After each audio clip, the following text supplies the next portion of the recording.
Hello बच्चों, मैं सभी का स्वागत करता हूं अपने पैरे से फिजिक्स ज्ञान मुकेश नायक यूट्यूब चैनल पे। बच्चों, मुझे पता है कि बहुत सारे बच्चे फिलहाल में बहुत प्रेशर में हैं, तो ऐसे बच्चों ने क्या करना चाहिए इस समय रात के समय। मुझे पता है कि कल पेपर है, आज बच्चे नहीं सो पा रहे, प्रेशर आ रहा है मेरा फिजिक्स का, क्या होगा क्या नहीं है। तो अभी सभी बच्चों के लिए वीडियो है, अपने दोस्तों तक जरूर शेयर करना, क्योंकि इससे शायद आपका प्रेशर कम हो सकता है। तो चलिए स्टार्ट करते हैं। आज मैंने बनाया फिजिक्स में ऐसी ही पेपर सॉल्व करना, थोड़ा सा लास्ट मोटिवेशन से। इस मोटिवेशन से शायद आपको बहुत बड़ा एक आराम मिल सकता है, शायद आपका प्रेशर कम भी हो सकता है। तो बच्चों देखो, मैं दोबारा आपको बताना चाहता हूं, आपको तो प्रैक्टिकल के जो मार्क है, मैं गारंटी के साथ बोलता हूं बच्चों, किसी को भी 30 या 29 28 के तो नीचे होते ही नहीं है। कोई कॉलेज में खुद एक्सटर्नल था, कभी मार्क कम नहीं करते। बच्चों का लॉस क्यों करेंगे हम लोग, किसी के दुश्मन तो नहीं है, ठीक है। हो गए। दूसरी बात, पास होने के लिए कितने मार्क लगते पता है आपको? 5 मार्क लगते हैं ओनली पास होने के लिए। हाँ जी, 5 मार्क आपके 35 नंबर आने वाले, ना पास कोई नहीं होता है। क्यों नहीं होता है? एमसीक्यूज बच्चों देखो, दूसरा एक होता है कि आपको करना क्या, पास होना है। एक भी सिंगल लाइन नहीं पढ़ी, उनके लिए भी बात करूंगा। जिन्होंने अच्छा लिखना है उनके लिए बात करूंगा, मीडियम वाले के लिए भी बात करूंगा, सबके लिए बात होगी इस सेशन में। तो देखो बच्चों, 35वां नंबर आना कंपलसरी। एक्सटर्नल जो भी होता है वो तो देता है 30, एग्जामिनर भी नंबर देता है। आपको कैसे पता सर नंबर देता है? आपके पास एमसीक्यूज है, 10 एमसीक्यूज लिख देना, उसमें से इक्का दुक्का तो नंबर मिल जाते, 2 नंबर मिल जाते हैं 100%। ये 2 मार्क एमसीक्यूज के। बच्चों आपने लिखा ना, थोड़ा भी लिखा, कुछ ना, डायग्राम ड्रॉ करने का कोशिश किया, कुछ भी करो, तो एग्जामिनर को बच्चों आधा मार्क दे के यस लिखते। Yes is the suspense mark है, मतलब भाई उसने थोड़ा फार लिखा, मुझे लगता है आधा नंबर होना चाहिए। उस आधे नंबर का 1 नंबर राउंड अप होता है। समझो सेक्शन बी में किया, सेक्शन सी में आधा मार्क मिला।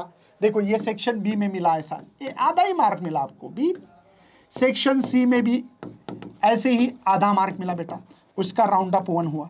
सेक्शन डी में भी ऐसा ही आपने लिखना जरूरी है, लेकिन पेपर लिखो, जो भी लिखना है लिखो भाई, उसका फिजिक्स के रिलेटेड लिखना जरूरी है।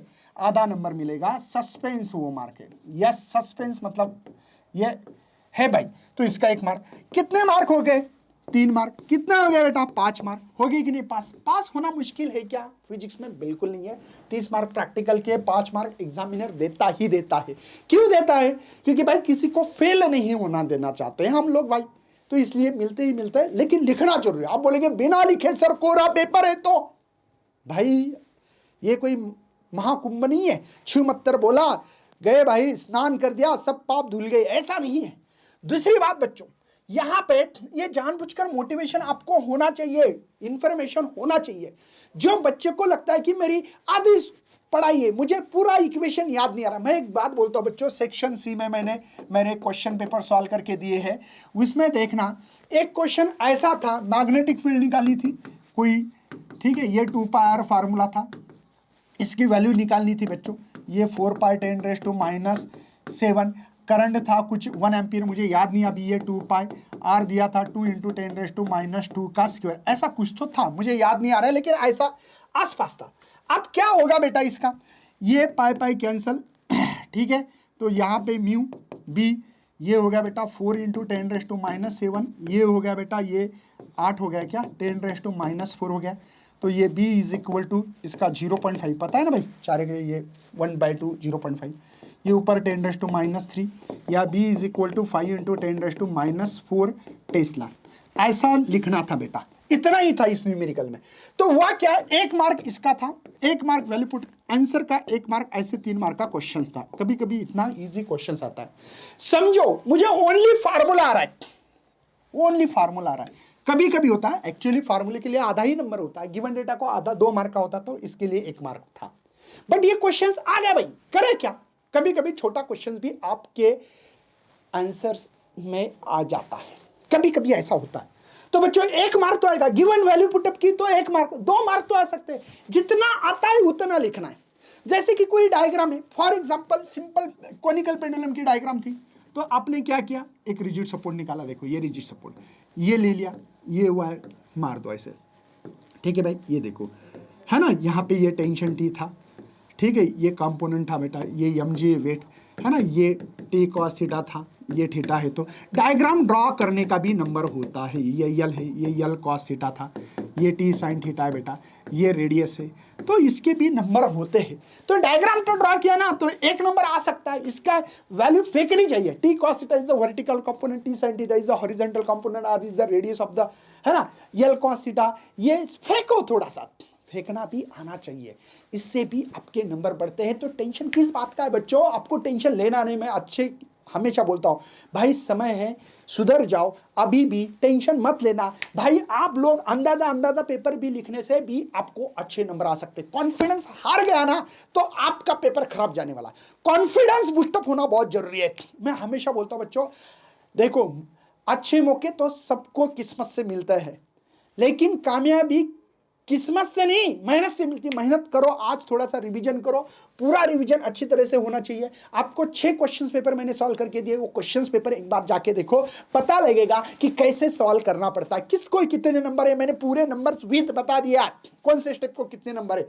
तो आपको बिल्कुल कॉन्फिडेंस लूज मत हो देना, क्योंकि लूज होने से हमारी एनर्जी हमारे दिमाग को चलने से रोकती है। क्या आप अपने दिमाग को रोकना चाहते हो? नहीं ना।